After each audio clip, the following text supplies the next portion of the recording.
Hey, welcome back to the vlog. It's been a long time, but Voxnor is back on YouTube. I don't exactly know what the last vlog was that we published, but we're back now. What's happened and where am I now? I'm at an altitude camp in Livigno currently. And what happened before? Let's quickly do a small overview. I had the opening classics. I've had some bad luck compared to last year. I had heaps of bad luck. Last year I was extremely lucky. But I had a very good shape, and I think the highlights of my opening season was that I had a 5th place in Omloop het Nieuwsblad and a 4th place in Dwars door Vlaanderen. Of course, I aim for the win. I aim for the win, but these were, of course, good results. Downsides of my opening, like my classic period, was some crashes, some mechanicals at bad moments. I would say mainly crash in Nieuwsblad. Crash in Strade Bianche, where I hurt myself quite a bit, and then crash in Paris-Roubaix. After Paris-Roubaix with a hard crash, took me a while to recover. I planned an altitude camp, but it didn't feel good. I had to go earlier back home to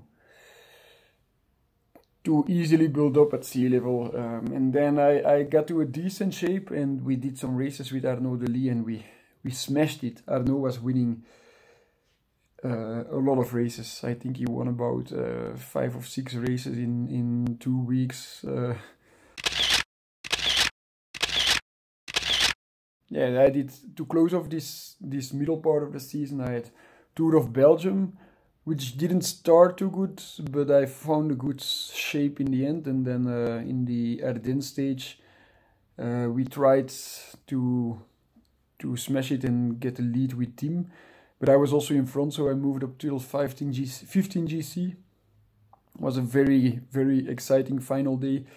But unfortunately for us, Tim Welles didn't move up to 1st place. He was on 2nd place, only a few hundredths of a second behind Mauro Schmidt. Congrats, Mauro, former teammate of me. And then the national champs on the time trial. I was very excited to be on the podium. It was in Gavre, my hometown. And then the road race. We expected more with sprint of Arnaud Delis, but it's national champs are always difficult. Didn't succeed. And now I took about 4 days. I was on the bike in those 4 days, but easy, having some quality time with my friends, with my girlfriend. And then now I'm in Livigno. I've been multiple times in Livigno. I've had incredibly good training camps here. I've also had a bad training camp here. But it's a nice hotel, Latea it's called. It's a family hotel. It's small, it's basic. The food is basic but very good Italian food. Michela, how you say, the girl or the woman that opens the hotel is there to serve dinner, to serve lunch, to give you coffee at breakfast. She's always at the reception. She's extremely kind. I think about 50% of the peloton has been in this hotel, and everybody is extremely happy with this hotel. Of course, in Livigno, you're in the mountains. You can have some bad weather. We've had one bad day, and it was bad, but we could still do our about 5-hour training rides. And the other days have been incredible. We've done some extremely hard training. Like, we've done one extremely hard training. I've been here now for a week. 2 days ago was we just destroyed each other. Those trainings make the difference. Like, we try to push the boundaries, try to produce as much as possible lactate to get the VO2 max working, to wash away the lactate. And we try to do it in group. We try to like challenge each other, because it's so much more easy when you challenge each other to get the best out of yourself. That's exciting that we have a good group here. I'm here now. Of course, we don't all do the same training schedule. I think we're here now with about 12 riders of Lotto Soudal. They will leave on the 16th. I will stay until the 21st of July. My lovely girlfriend is coming over for the final days. We have some good training. There are also other guys. Dimitri Kleis is around. He's one of my training buddies. We have Jan Bakelans. Remco is across the street. So you always have some training buddies in Livigno. Of course, we also do some proper coffee rides. You have to train hard, but then you have to rest harder. Especially in altitude, rest days are super important, because your recovery is so much more difficult. It's so much slower on altitude, so respect your rest days. Today we've had 2 hard days, so I decided to just do an easy spin, 30 minutes in the morning, free roll on the roller bank, high cadence, low power, so I don't have to go down the mountain and come up the mountain again, to spend as little energy as possible and save myself for the coming training block. So if you have a rest day, do it proper. And also on altitude, you've got to eat. I don't say you have to go to McDonald's or eat pizza every night. Of course, we eat pizza, we eat in Italy. Here in Latea, they have really good pizza. It's not too bad pizza. Depends on what your toppings are. You know, you don't need 2 kilograms of cheese on a pizza. And you know, I'm not a beginning professional anymore. I'm not a beginner anymore. I'm 30 years old. If something makes you happy, like a pizza, and it's maybe not ideal in your diet, just go for it. The head, everything is in the head. You have to be in a good shape, but when you're mentally drained, you can't do anything.